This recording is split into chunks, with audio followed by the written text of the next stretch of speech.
कार्यक्रम के पुण्यार्जक हैं श्री कंवरलाल जी महावीर प्रसाद जी, पाटनी, मदनगंज, किशनगढ़, राजस्थान।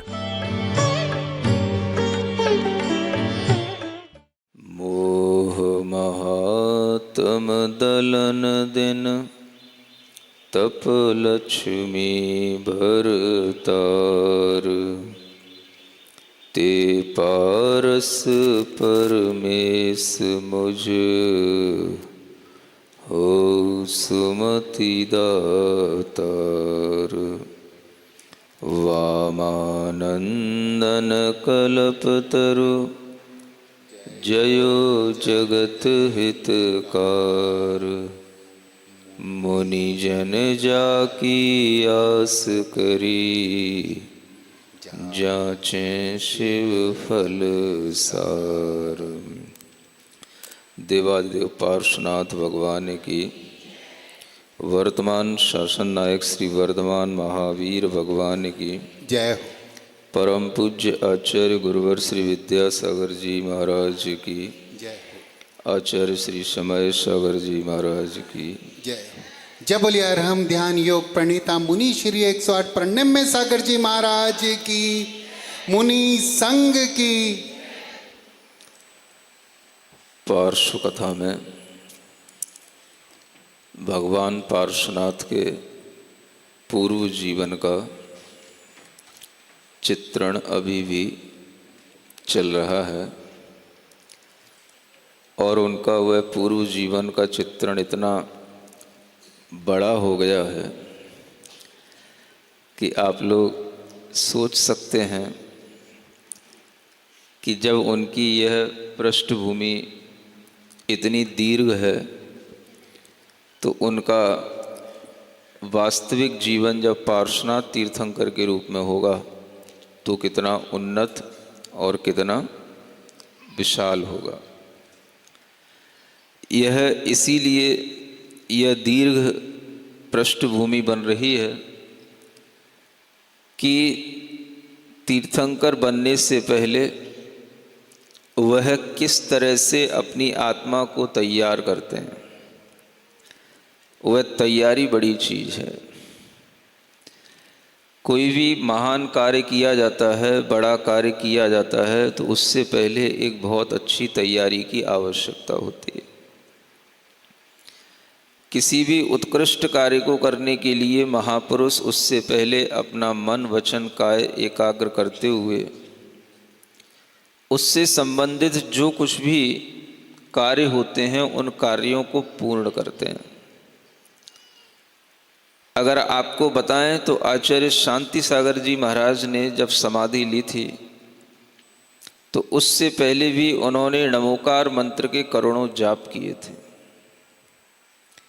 समाधि लेने से पहले भी बहुत उत्कृष्ट पृष्ठभूमि बनानी पड़ती है।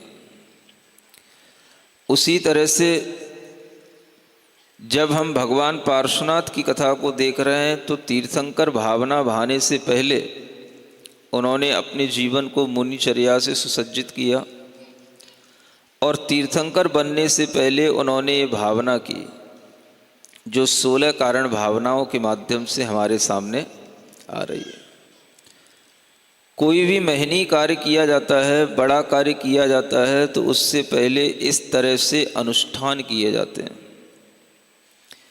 आपने पिछले दिनों में महामय नंदीश्वर द्वीप की पूजा में भी ये सुना होगा कि भगवान नेमिनाथ का जीव जो पूर्व भव में अपराजित थे, उन अपराजित के जीव ने भी जब तीर्थंकर बनने से पहले यह तीर्थंकर भावनाओं को भाया था तो उससे पहले भी उन्होंने ग्रह त्याग करने के लिए महामय नंदीश्वर जैसे अनुष्ठान किए थे।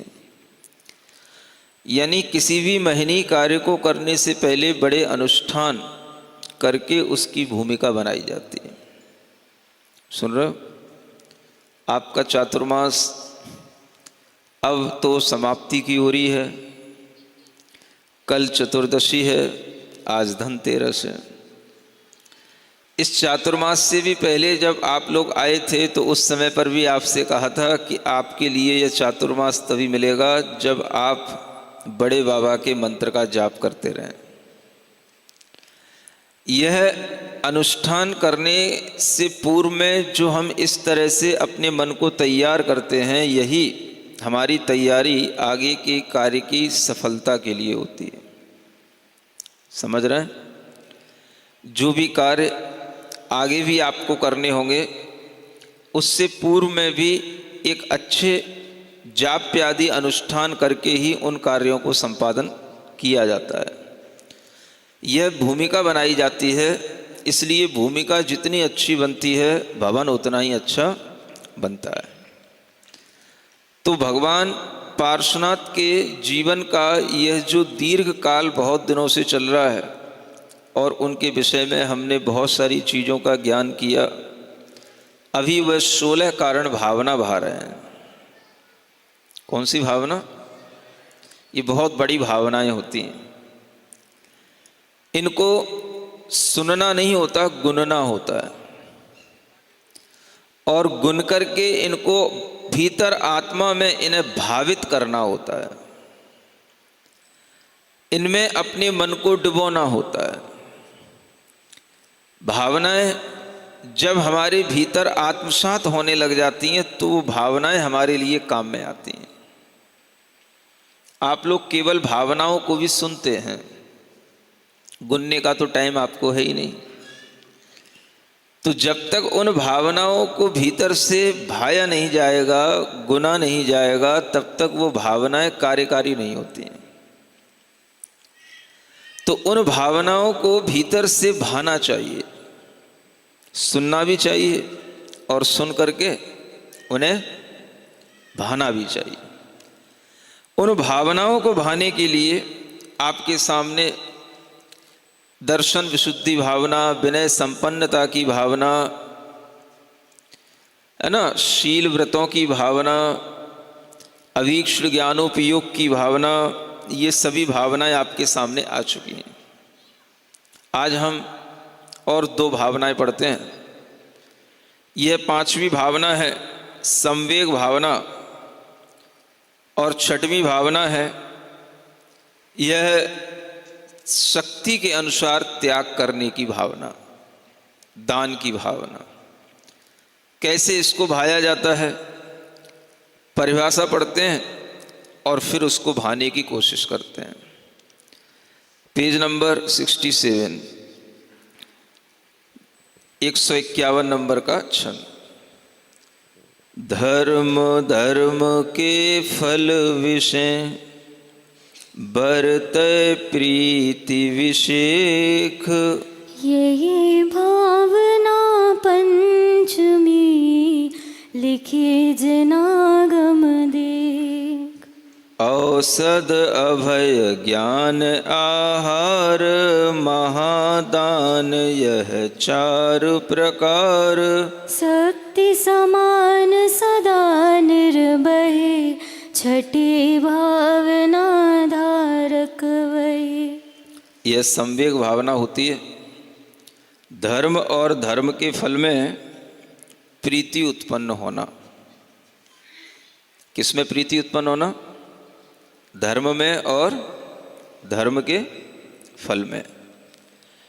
धर्म को भी प्रीति से अपनाया जाता है और धर्म के फल को भी प्रसन्नता से, प्रीति से देख करके सोचा जाता है कि यही धर्म का फल है।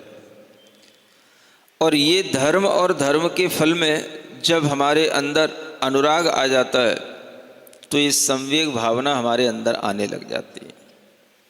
क्योंकि फिर आपका मन कहाँ लगेगा? संसार में नहीं लगेगा, धर्म करने में लगेगा। क्योंकि आपको पता होगा कि ये जितने भी उत्कृष्ट फल मिलते हैं ये धर्म से ही मिलते हैं। इसलिए क्या करना? तो धर्म करना। आनंद जैसे महामंडलिक मुनि महाराज सब कुछ राज वैभव को छोड़कर के क्या करने चले? क्या करने चले? धर्म करने चले। क्यों चले? क्योंकि उन्हें भी इस बात की जानकारी हो गई थी कि जो कुछ भी हमें ये मंडलिक पद मिला है, जो हमें ये राज वैभव मिला है, ये भी किससे मिला? धर्म के फल से मिला। तो धर्म के फल से जो मिला है उसे भी हम बाहरी यह कर्म का फल है ऐसा समझ करके जब छोड़ देते हैं और फिर उसको भी छोड़ करके हम पुनः और धर्म करने लग जाते हैं तो वो कहलाती है धर्म वृद्धि। सुनते हो? धर्म वृद्धि।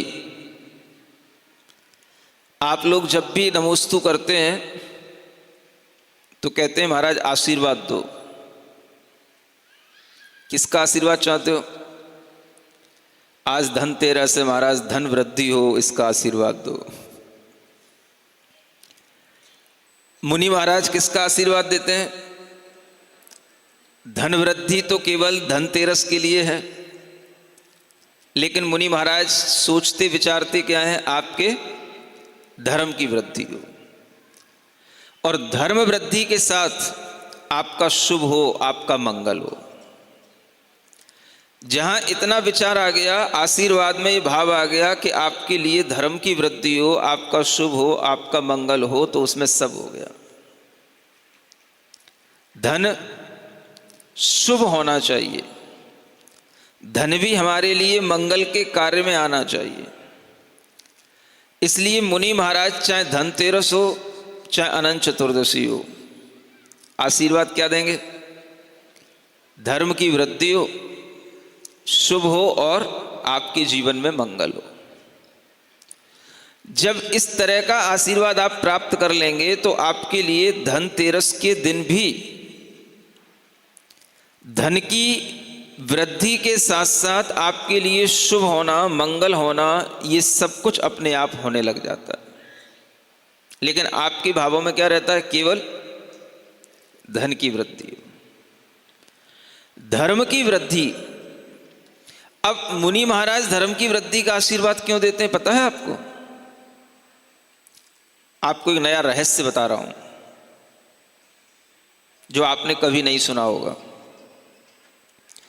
धर्म वृद्धि का आशीर्वाद वो तब दे सकते हैं, वो इसलिए देते हैं और उनके अंदर की ये योग्यता इसलिए आती है क्योंकि धर्म के फल से उन्हें जो मिला उसका उन्होंने त्याग किया। क्या सुना? नहीं सुना? जो उन्हें अच्छा मिला, धर्म के फल से जो कुछ भी मिला उसका उन्होंने त्याग किया, और जो उन्हें मिला उन्होंने यही समझा कि ये हमें मुझे धर्म के फल से ही मिला है। यूं तो आप भी कह सकते हो कि हमें भी धर्म के फल से मिला, लेकिन आपने उसको धर्म का फल नहीं समझा, आपने उसको अपने कर्म का फल समझा। ये मुझे मेरे कर्म के फल से मिला है, मैंने पुरुषार्थ किया था, मैंने कर्म किया था, इसलिए मुझे मेरे कर्म के फल से मिला। तो आपने उसे कर्म के फल से जाना और कर्म के फल से आपने उसमें विचार किया कि मुझे जो कुछ भी धन वैभव शोहरत मिली है किससे? मुझे मेरे कर्म के फल से मिली है। इसलिए आप उस धन वैभव को छोड़ते नहीं हैं। जिस दिन आपके अंदर ये विचार आ जाएगा कि ये सब कुछ मुझे धन वैभव मिला है वो धर्म के फल से मिला है, तो आपके अंदर संवेग भाव आने लगेगा और आप उस धन वैभव में भी लिप्त नहीं होंगे। मुनि महाराज ने धर्म के फल से ये प्राप्त किया, ऐसा उनके स्मरण में आया। ये मेरा नहीं है, मेरे कर्मों का फल नहीं है। किसका फल है? धर्म का फल है। मेरे पास जो कुछ भी है वो किसके फल से है? धर्म के फल से है। चाहे मेरा शरीर हो, मनुष्य आयु का उदय हो, क्या सुन रहे हो? मनुष्य का जीवन हो, अच्छा शरीर हो, अच्छी बुद्धि हो, अच्छा कुल मिला हो, घर बार मिला हो, ये सब किसके फल से मिला? बोलो। कर्म के फल से मिला। आपको किससे मिला? कर्म के फल से मिला। और जो मुनि महाराज बन जाते हैं वो क्या विचार करते हैं? ये मुझे धर्म के फल से मिला। मैं बहुत बड़ी बात बता रहा हूं आपको। वो क्यों ऐसा विचार करते हैं? क्योंकि उन्हें इन चीज़ों को देख करके विचार आता है कि ये मैंने पिछले जन्म में कुछ धर्म किया होगा, तभी उस धर्म के फल से मुझे ऐसा मिला है। ये उनके मन में विचार आता है। और आपके मन में क्या विचार आता है? कि मैंने पिछले कुछ अच्छे कर्म किए होंगे, मुझे मेरे अच्छे कर्म के फल से ऐसा मिला है। सुन रहे हो? ये एक अंतर है बहुत बड़ा। जब वह यह विचार करते हैं कि मुझे धर्म के फल से मिला, तो उन्हें थोड़ा भी मिला होगा तो भी वो ये क्या समझेंगे? ये मुझे धर्म के फल से मिला। थोड़े से मतलब, मान लो मनुष्य ही मात्र हम केवल विचार करें, हम मनुष्य हैं, आप भी मनुष्य हैं, हम भी मनुष्य हैं। जब मुनि महाराज मनुष्य पने का विचार करते हैं कि मैं मनुष्य हूं, तो उनके अंदर ये विचार आता है कि ये मनुष्य क्यों हूं? तो आपके अंदर विचार आएगा कि मैं मनुष्य गति नाम कर्म का, मनुष्य आयु कर्म का मेरे अंदर उदय हुआ, इसलिए मैं मनुष्य बन गया। आप कर्म के उदय से मनुष्य बने। और मुनि महाराज क्या सोचेंगे?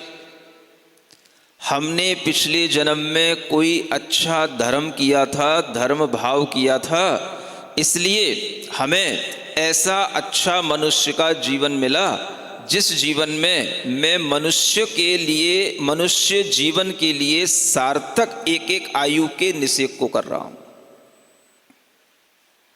ये किसके फल से मिला?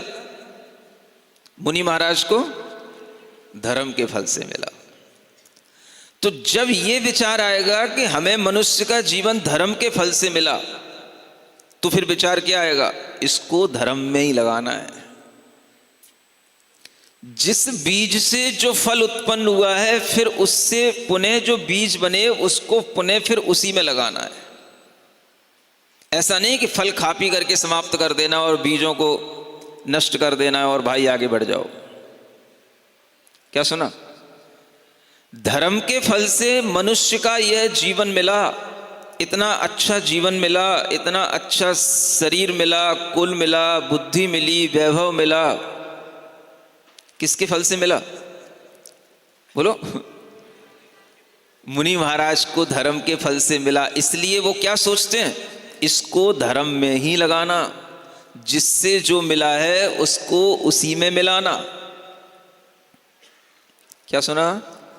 जिससे जो मिला है उसको उसी में मिलाना, उसी में लगाना। उससे हट करके किसी और में मिलाओगे, किसी और में लगाओगे, तो यहां से भी हट जाओगे और आगे भी आपकी जड़ें गहरी नहीं हो पाएंगी। इसलिए जिससे जो मिला उसको उसी में लगाना। समझ आ रहा है? धन कहां से मिला?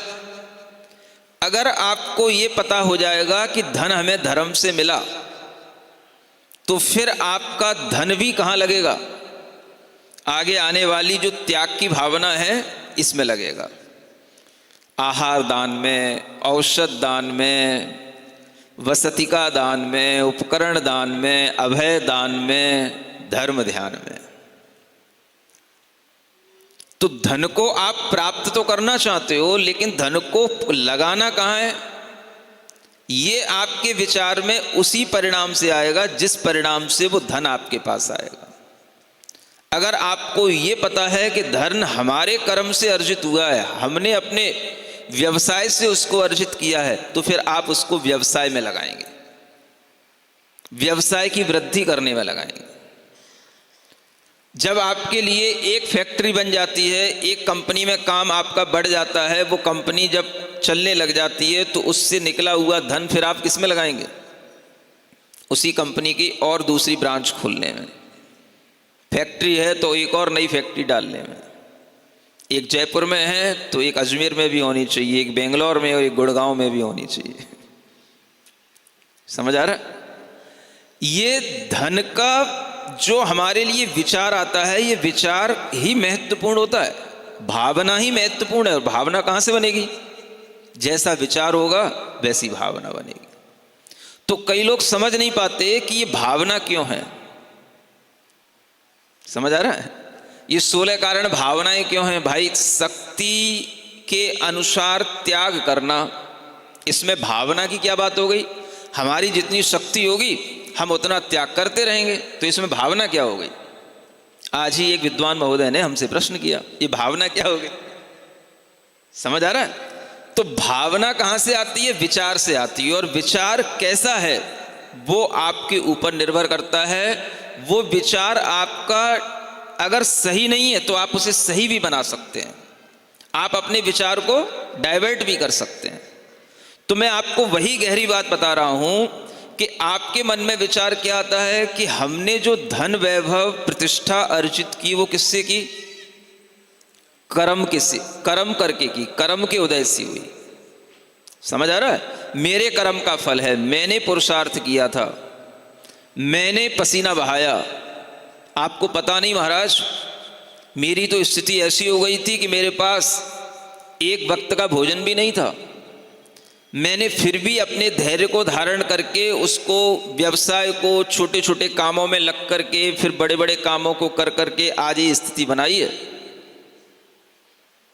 तो ये सब मैंने किया है, मेरा खून पसीना उसमें लगा है, तो ये मेरे कर्म का फल है। जिस व्यक्ति के लिए इस तरह से विचार चल रहा है तो वह उसको अब धर्म में नहीं लगाएगा। कर्म का फल है तो आगे और अच्छे कर्म करूं उसी में लगाएगा, तो कर्म का फल कर्म करने में ही आगे बढ़ाएगा उसको। सुन रहे हो? धर्म का फल मानोगे तो धर्म करने में आगे बढ़ेगा वो। ये बहुत गहरी बात बता रहा हूं, ये चिंतन आपने कभी सुना ही नहीं होगा, ये आज ही का चिंतन है, नया नया आपको धनतेरस के दिन परोस रहा हूं। हाँ, तुरंत बनाता हूं, तुरंत खिलाता हूं, तुरंत ही खाता हूं। बासा खाने की तो अपनी त्यागी है, जब खाता नहीं हूं बासा तो खिलाता भी नहीं हूं बासा। समझ आ रहा है? तो ये बहुत गहरी बात चिंतन में आती है कि जब व्यक्ति ये सोच ले कि ये मेरे धर्म का फल है, मतलब और तो चीजें छोड़ो, धन वैभव तो छोड़ो, स्त्री पुरुष तो छोड़ो, घर बार छोड़ो, अगर अपना ये शरीर है, अपनी आयु भी उदय में आ रही है, ये अपनी आयु भी जो चल रही है, मैं मनुष्य का जो जीवन जी रहा हूं, ये भी किसके फल से? धर्म के फल से। तो मन बनेगा कि हर एक क्षण में धर्म करूं, कुछ भी अधर्म का विचार भी नहीं आएगा। और अगर आपको ये याद रहेगा कि बस ये तो कर्म के फल से मिला है, कर्म के फल से मिला है, तो फिर आप कर्म करने में लगाओगे, भाई इसमें अच्छे कर्म करो। मनुष्य जीवन तो कर्म के फल से मिला है, हमने पिछले जन्म में अच्छे कर्म किए थे इसलिए हमें मनुष्य जीवन मिला, अब भी हम अच्छे कर्म करेंगे। तो अच्छे कर्म क्या होते हैं? तो अच्छे कर्म तो होंगे लेकिन अच्छे भाव नहीं होंगे। अच्छी भावना होना अलग चीज है और अच्छे कर्म होना अलग चीज है। अच्छे कर्म क्या है? भाई हम मंदिर जाएंगे, भाई हम अभिषेक करेंगे, भाई हम मुनि महाराज को आहार दान करेंगे, ये अच्छे कर्म है। अच्छे कर्म होना अलग चीज है और अच्छे भाव होना अलग चीज है। अच्छे भाव, ये 16 कारण के भाव, तीर्थंकर प्रकृति को बांधने वाले भाव, इसकी हम भावना कैसे करें? इसको भाव क्यों कहा गया? ये भाव तब बनता है जब हमारा विचार इस तरह से डाइवर्ट हो जाए। कर्म का फल है या धर्म का फल है। अगर आपके लिए ये विचार आ जाए कि हमें धन मिला है वो धर्म के फल से मिला है, तो आप क्या करोगे? इस धन से और धर्म करोगे। जैसे बने इससे हमें क्या करना? धर्म करना। यहां तक कि आपको अगर इतना सा विचार आ जाए कि मुझे मेरा मनुष्य जीवन मेरे पिछले धर्म के फल से मिला, मेरी आयु अभी चल रही है, अन्यथा कभी भी साइलेंट अटैक आ सकता था, कभी भी कोरोना में निपट सकता था, कभी भी जो है कोई भी पैरालिसिस हो सकता था, कुछ भी हो जाता ना आजकल तो अचानक से ही, बस थोड़ा सा चक्कर आया, अटैक आया, पैरालिसिस हो गया, अच्छे भले खड़े थे अपाहिज से हो गए। तो ये हमें जो मिल रहा है ये किससे मिला? ये विचार बदलने पर ही आपके अंदर ये विचार आएगा कि विचार में, भावना में क्या अंतर होता है। यानी भावना तब बनती है जब वो अच्छे विचार से अनुप्राणित हो। अच्छे विचार के साथ चलने वाला जो भाव है वो भावना बन जाता है। और विचार अगर सही हो जाएगा तो भावना सही होगी, नहीं तो भावना नहीं होती है। फिर केवल विचार आपको कर्म के साथ कर्म कराता रहेगा, आपको दूसरी दिशा में विचार आपका ले जाएगा। धर्म हो जाएगा आपके विचार से, धर्म भी हो जाएगा आपके विचार से, लेकिन उस विचार से भावना में नहीं उतर पाओगे। समझ रहे? तो संवेग भाव आता है कब? जब हम ये विचार करें मुझे जो कुछ भी मिला है ये धर्म के फल से मिला है। आज हम यहां बैठे हैं, मुनि महाराज के चरणों में बैठे हैं, उनका उपदेश सुन रहे हैं, उनके सानिध्य में भी बैठे हैं, तो ये हम किसके फल से बैठे हैं? अपने कर्मों के फल से बैठे हैं, ये भी विचार कर सकते हो, और धर्म के फल से बैठे हैं, ये भी विचार कर सकते हो। अगर कर्मों के फल से बैठे हैं तो आप टाइम निकाल करके आओगे, 1 घंटा में 5 मिनट ज़्यादा हो जाएगी, आपको आकुलता होने लगेगी, आप उठने के लिए तैयार रहोगे, क्योंकि हम अपने कर्म में से टाइम निकाल के आए। अगर आप ये सोचोगे हम कर्म के फल से बैठे हैं तो, और धर्म के फल से बैठे हैं तो, अगर 1 घंटा मुनि महाराज उपदेश दे दें और 1 घंटा ध्यान भी करा दें तो भी आप हिलोगे नहीं।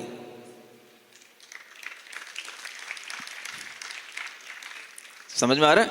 वैसे करूंगा नहीं, आपको परेशान नहीं करूंगा, चिंता नहीं। कभी कभी विचार तो ऐसे ही आ रहा था, आज विचार ऐसे ही आ रहा था कि आज थोड़ा आपको ध्यान कराते हैं। समझ आ रहा है? हाँ, तो फिर भी सोचा कि भाई चल विचार करते करते वो ध्यान का विचार भी जो है वो भावना के विचार में उतर गया। तो इस तरह का जो विचार आता है वो तब आता है कि जो अपने मन में है, इस तरह से जो भावना चल रही है, इस भावना की ये महत्ता को अगर समझेंगे तो ध्यान में उतर के समझ पाएंगे। ध्यान में भावना की जाती है, और इस तरह से अगर आप सुनते हैं तो बस आपके मन में विचार तो बनते हैं, भावना नहीं बनती। ये विचार और भावना में अंतर होता है। सुनते रहोगे ज्ञान आता रहेगा, ज्ञान से विचार आता रहेगा, लेकिन भावना तो तब होगी जब हम थोड़ी देर चुप होंगे और आप थोड़ी देर के लिए सुनना भी बंद करके उस भाव में डूबेंगे। हाँ, जो हमें सुनाया गया उसमें हमें लगना है, गुनना है। समझ आता? तो इसको कहते हैं भावना। जब हमारे अंतरंग में इस तरह से विचार की परिणति बदल जाए तो हमारी भावनाएं फिर अच्छी बन जाती हैं। शक्ति के अनुसार त्याग करने का विचार आना और शक्ति के अनुसार त्याग करने की भावना आना, इन दोनों में अंतर क्या है? जो शक्ति के अनुसार विचार करता है वो शक्ति के अनुसार त्याग कर लेगा। भाई मेरे पास तो इतनी आमद है, इसका 1% 2% बस हम इतना सा त्याग कर सकते हैं, ये हमारे लिए त्याग हो गया। लेकिन जो भावना करेगा तो वो क्या विचार करके भावना करेगा? भावना तब होगी जब उसके विचार में परिवर्तन आएगा। तो जब उसके विचार में परिवर्तन आएगा तो वो क्या सोचेगा? जिसके विचार में परिवर्तन नहीं है, सिर्फ विचार कर रहा है, वो क्या सोच रहा है? मैंने कर्म किया, मैंने 10 लाख रुपए 1 महीने में कमाया, मैं 1 लाख रुपए का दान कर देता हूं।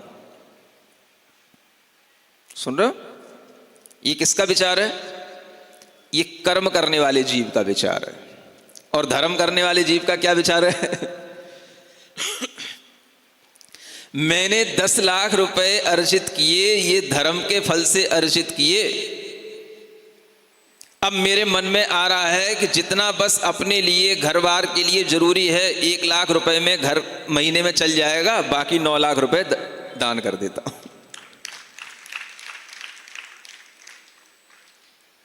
सुन रहे हो कि नहीं? आज के दिन ऐसी बात है, मत सुनाओ महाराज। आज के ही दिन तो सुनना है। जब हम दुनिया में घूमते हुए, शहर में दुकानों पर ढूंढते हुए, कर्म करने के लिए अपने आप को तैयार करते हुए और हर तरह से आज के दिन व्यापार बढ़ाने के लिए तत्पर हैं, उस समय पर ही इस तरह का विचार जरूरी है कि आपका व्यापार किससे है, आपके कर्म से है। आपने खूब एडवर्टाइज कर लिया अपनी दुकान का, ज्वेलर्स ज़्यादा हैं यहाँ पर, खूब एडवर्टाइज कर लिया आपने, बड़े बड़े होर्डिंग बोर्डिंग लगा करके, समझ आ रहा है? खूब आपने मैसेज करके, टीवी में दे करके, अखबारों में पंपलेट डाल करके खूब आपने अपनी ज्वेलरी का प्रचार कर लिया होगा, ठीक है ना। अब मान के चलो यहाँ पर 50 व्यापारी हैं और 50 ने दम लगा करके खूब एडवर्टाइज किया, करेंगे ना सब? कम कौन है? कोई नहीं है। विज्ञापन का ही जमाना है महाराज।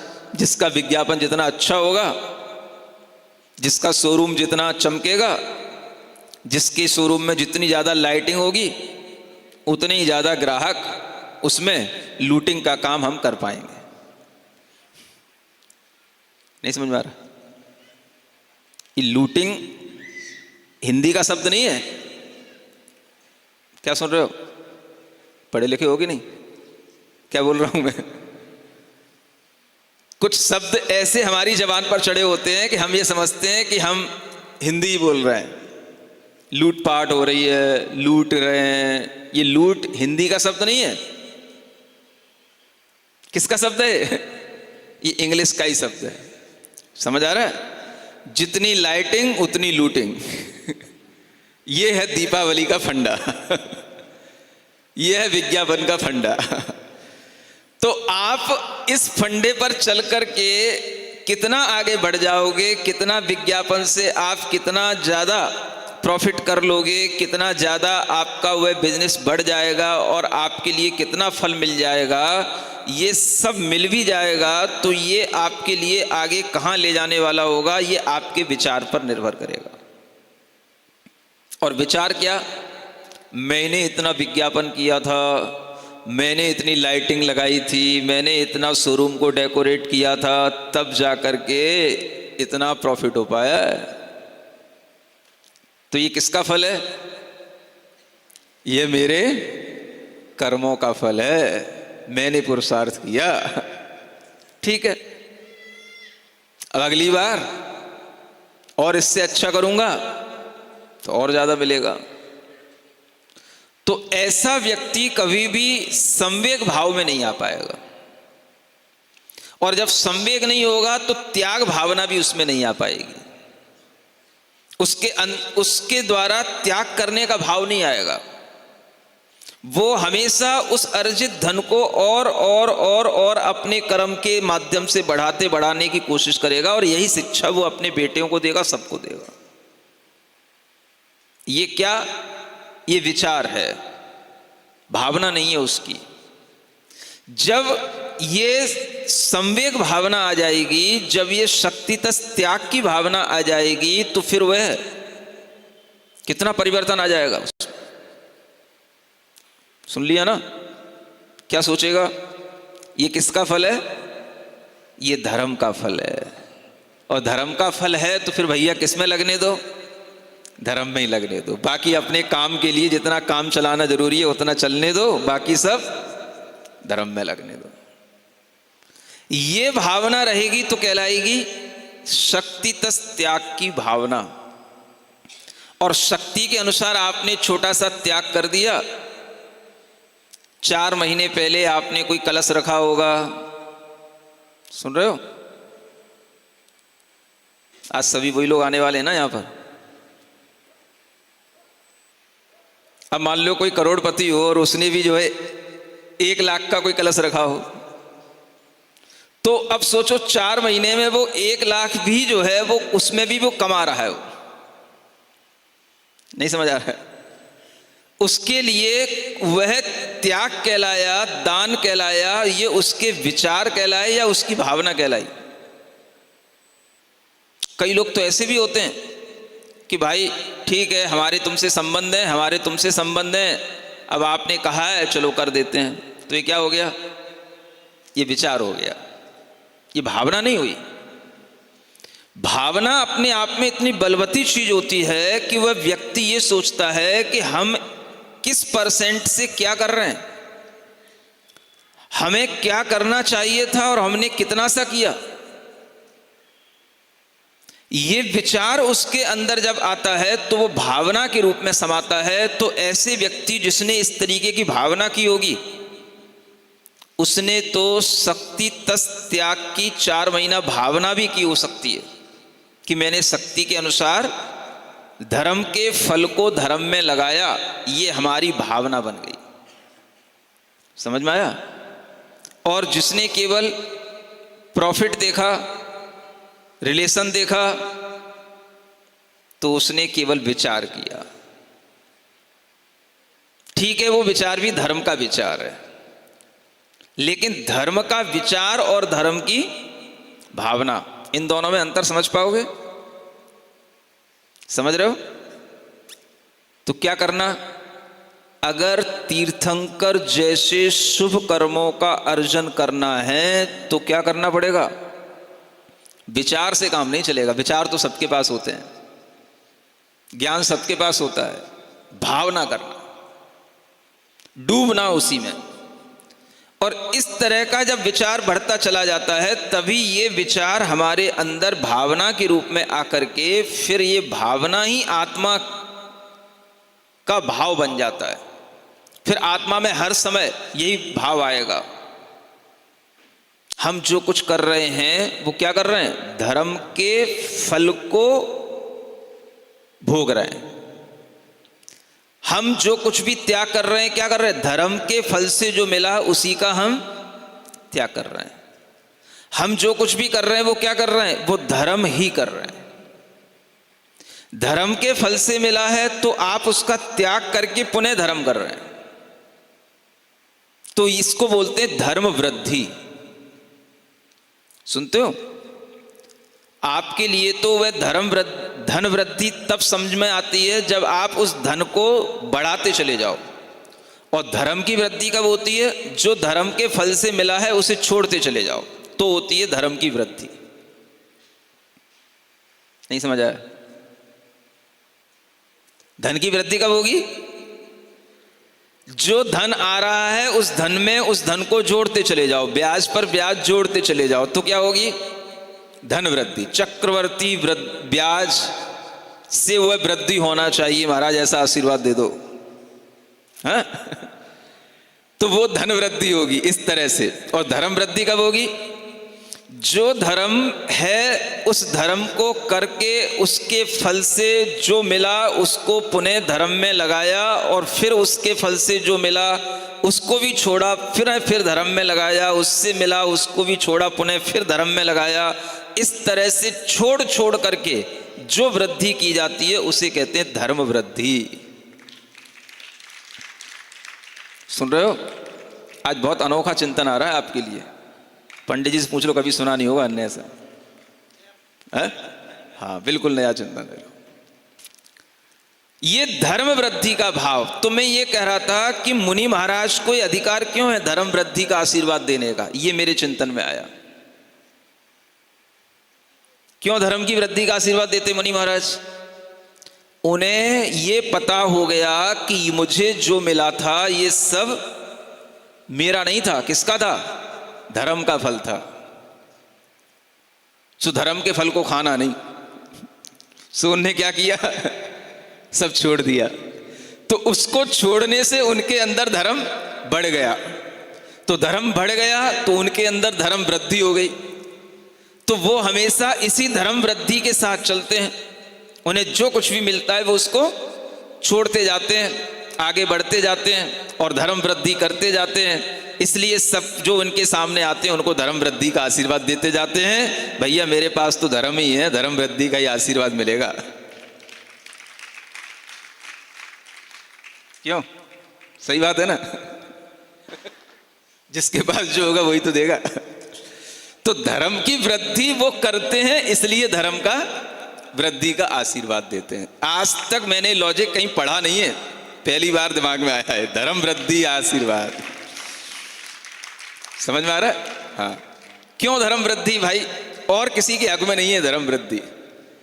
अगर आप अपने से बड़े आज के दिन सेठ जी के पास जाओगे, अपने बड़े पिताजी के पास जाओगे, उनके पैर छुओगे तो बेटा कहेंगे हाँ खूब आज के दिन धन की वृद्धि हो बेटा, खूब तेरे जीवन में धन समृद्धि की वृद्धि हो। क्योंकि उनके पास क्या है? धन है, तो वो धन समृद्धि का आशीर्वाद देंगे। और महाराज के पास क्या है? धर्म है, धर्म की वृद्धि करते हैं, धर्म की वृद्धि के पात्र बने हैं वो, इसलिए वो क्या कहते हैं? धर्म वृद्धि। अब ये हमें पता नहीं था कि शास्त्र में ये क्यों लिखा। माने ये मैंने पढ़ा था कि मुनि महाराज धर्म वृद्धि का आशीर्वाद दिया करें सबके लिए, मैंने पढ़ा था एक बार। तो पहले तो मैं आशीर्वाद देता था, तो मुझे पहले तो ऐसा लगा कि भाई आशीर्वाद देना अपना काम है, नहीं तो ये लोग बुरा मान जाएंगे। तो पहले कुछ सालों तक तो लोग आते थे, नमोस्तु करते थे, भाई ठीक है, हाथ उठा देता था आशीर्वाद। जब मैंने एक बार पढ़ा शास्त्र में कि भाई ये वास्तव में धर्म वृद्धि के लिए आशीर्वाद देना चाहिए, तब से फिर मैं भावना करने लगा, धर्म वृद्धि हो, धर्म वृद्धि हो। तो फिर मैं धर्म वृद्धि का आशीर्वाद देने लग गया। अब आज जाकर के मुझे पता पड़ा है कि शास्त्र में क्यों लिखा था कि धर्म वृद्धि का आशीर्वाद, उसमें लॉजिक नहीं लिखा कुछ भी। वो लॉजिक आज खुला मेरे दिमाग में, समझ आ रहा है? इसलिए मेरे तो धन की वृद्धि आज हो गई, धनतेरस हो गया, क्योंकि मेरा तो धन क्या है? मैंने तो ज्ञान रतन धन पायो। क्या पायो? हाँ, मैंने तो, अब आपने जो पायो हो सो पायो, मैंने तो ज्ञान रतन धन पायो, है ना? तो मेरे तो ज्ञान रतन धन में वृद्धि हो गई, मेरी तो धनतेरस बढ़िया हो गई आज की। धर्म वृद्धि का आशीर्वाद शास्त्रों में क्यों लिखा, ये कोई विचार मुझे आज तक नहीं आया 27 वर्षों में। समझ आ रहा है? शास्त्रों में लिखी हुई चीज कब कौन सी दिमाग में क्लिक करे भाई, पहले तो यही सोच करके अनुपालन कर लिया जाता है, जो लिखा है वो सब सही लिखा है। अब प्रश्न कभी उत्पन्न हो तो कई बार अपने ही अंदर से अपने खुद प्रश्न आ जाता है। आपके पास तो ऐसे प्रश्न आ ही नहीं सकते हैं, आपके प्रश्न तो बस क्या होते हैं? महाराज अभिषेक कौन से पानी से करना, अभिषेक का छन्ना कहाँ टांगना, एक छन्ने से दूसरे भगवान का प्रचालन करना कि नहीं करना, बस आपके प्रश्न इस लेवल के होते हैं। अब जब इस तरह का मन में विचार आया कि भाई ये धर्म वृद्धि का आशीर्वाद क्यों, तो फिर ये समझ आया कि आज ये 16 कारण भावना भी चल रही है, धर्म की भावना भी सामने आ गई, संवेग भी आ गया। अब देखो धर्म के फल का संवेग से क्या संबंध? तो संवेग का मतलब है संसार से डरना। जब आपको ये अनुभव में आएगा कि हमें जो कुछ भी मिला है धर्म के फल से मिला है, तो फिर आपको लगेगा इससे संसार ना बढ़ जाए। नहीं समझ आया? धन मिल गया, धन बढ़ गया, अब इससे क्या ना बढ़ जाए? इससे संसार ना बढ़ जाए। कई लोगों के पास में इतना धन होता है कि उनके लिए ये समझ नहीं आता कि इसको लगाएं कहां, इन्वेस्ट कहां करें इसको। कई लोगों के पास इतना टाइम होता है कि उन्हें लगता है कि इस टाइम को लगाएं कहां, कंज्यूम कहां करें इस टाइम को। समझ आ रहा है? इसलिए आज के दिन, धनतेरस के दिन, दीपावली के दिन लोग क्या करते हैं? धन को भी बर्बाद करते हैं। बोले क्या करना, चलो 1 लाख के पटाखे लेके आते हैं, 50,000 के पटाखे लेके आते हैं, धन को बर्बाद करो। कहाँ लगाएंगे इस धन को? मौज मस्ती के लिए ही तो मिला है। बेटा भी याद करेगा, मैंने बेटा तेरे लिए 1 लाख के पटाखे दिलाए, बेटा भी शान से कहेगा दूसरे फ्रेंड से, मेरे पापा ने मुझे 1 लाख के पटाखे दिलाए। अब उसके पापा की हैसियत ना हो तो वो बेटा के लिए उसका मोरल डाउन हो जाएगा, वो कहेगा पापा से आपने तो मुझे 10,000 के भी नहीं दिया है, मेरे फ्रेंड को तो उसके पापा ने 1 लाख के पटाखे दिला दिए। तो ये सब धन की बर्बादी कर रहे हैं। कितनी लाइटिंग लगनी चाहिए, कितना डेकोरेशन होना चाहिए, कितने पटाखे फूटने चाहिए, ये सब क्या है? ये धन को बर्बाद कर रहे हैं। और फिर आज के दिन, दीपावलियों के दिन लोगों के पास खूब टाइम भी होता है, खूब ताश खेलते हैं, खूब जुआ खेलते हैं, खूब जो है रात भर 2-2 बजे तक जो है लोग टाइम पास करते हैं। मतलब इतना टाइम होता है कि उसे टाइम को पास करना पड़ता है। समझ आ रहा है? कोई चीज को जब हमें फालतू में पास करना पड़े तो समझना कि ये सब हम क्या कर रहे हैं? बर्बादी कर रहे हैं। तो टाइम पास करना पड़ता है लोगों को। टाइम पास करना मतलब टाइम की बर्बादी, है ना? मनी पास करना माने मनी की बर्बादी। तो जब हमारे पास किसी चीज की एक्सेस हो जाती है तो फिर वो हम बर्बादी में उतर आते हैं। समझ आ रहा है? और ये क्यों? क्योंकि हमारे अंदर ये भाव नहीं आया ये हमें मिला किससे। तो सामने वाले ने क्या सोचा, मैंने बिजनेस किया, मुझे प्रॉफिट हुआ, मेरे कर्म के फल से मिला, तो मैं अपने कर्म में लगाऊंगा। आपको क्या मतलब? तो जब व्यक्ति संवेग भाव में नहीं होता तो इससे संसार की वृद्धि करता है। अब इस तरह से जो मनी वेस्ट करेगा, टाइम वेस्ट करेगा, तो वो क्या करेगा? वो संसार बढ़ाएगा, संसार को बढ़ाने वाले कर्मों की अर्जन करेगा। और जो व्यक्ति के लिए इस तरह की नॉलेज होगी कि नहीं भाई ये तो धर्म से मिला है, इसको वेस्ट नहीं करना, तो वो उससे क्या करेगा? धर्म की वृद्धि करेगा। तो यही हो गया, संसार से डर गया। संसार की वृद्धि ना हो जाए, संसार से डरने का नाम ही संवेग भाव है। समझो कितनी गहरी चीजें हैं। मुझे लगता है कि हम इन चीजों की कभी व्याख्या न कर पाए, न कभी हो पाती है। कभी कभी होता है, जब कभी अच्छी व्याख्या, कुछ नई नई व्याख्या भी हो जाती है। मतलब संवेग भाव कितना अपने आप में इस परिभाषा से जुड़ा हुआ है। धर्म और धर्म के फल में प्रीति करने का नाम ही संवेग भावना है। और फिर जो दूसरी इसकी परिभाषा है, संसार से डरना संवेग भावना है। अभी तक हम इन दोनों परिभाषाओं को अलग अलग समझते थे। आज समझ में आया मेरे लिए कि ये दोनों परिभाषाएं एक ही हैं, एक दूसरे से जुड़ी हुई है ना? हाँ, संसार से डरना ये निषेधात्मक हो गया, और धर्म में प्रीति करना ये विध्यात्मक हो गया। और ये दोनों चीजें एक स्वरूप से जुड़ी हुई हैं, क्योंकि वस्तु का स्वरूप ही विधि निषेध दोनों रूप है। तो अभी तक ये समझते थे कि किन्हीं आचार्यों ने ये परिभाषा बना दी, किन्हीं आचार्यों ने ये परिभाषा बना दी। आज समझ में आया ये परिभाषा एक ही है। जब व्यक्ति धर्म के फल से कुछ प्राप्त कर लेगा तो उसके अंदर नियम से संसार से भीरता आएगी, डरेगा, उसी का नाम संवेग कहलाएगा। और उस व्यक्ति को वह सब कुछ छोड़ने में, त्याग करने में, अपनी शक्ति के अनुसार उसको दान आदि करने में उसे कभी भी कोई भी मन में क्लेश नहीं होगा। वह हमेशा इसी तरह की भावना रखेगा कि भगवान मुझे और मिलेगा तो मैं इससे भी ज्यादा त्याग करूंगा, इससे भी ज्यादा दान करूंगा। वो गणित नहीं लगाएगा कि इस बार हमने इतना कर दिया है, अब की बार नहीं करूंगा सेठ जी। समझ में आ रहा? वो क्या सोचेगा, हमने इस बार इतना ही कर पाया, आगे तो मैं और भी करूंगा अगर मुझे धर्म के फल से और मिलेगा तो, क्योंकि वो मेरा है नहीं। जो छूटा है मुझसे वो मेरा नहीं था। नहीं सुना? सुना तो है ना? कहाँ सुना है? मैं हूं वो नहीं जो तुम्हें दिख रहा हूं, मैं हूं जो नजर से परे ही रहा हूं।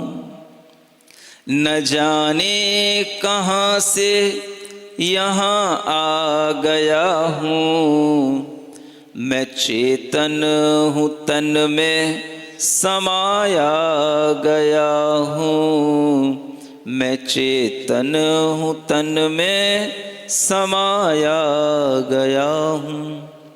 जो छूटा है मुझसे वो मेरा नहीं था, मैं बंधन से मुक्ति को अब पा रहा हूँ। मैं हूँ वो नहीं जो तुम्हें दिख रहा हूँ, मैं हूँ जो नजर से परे ही रहा हूँ।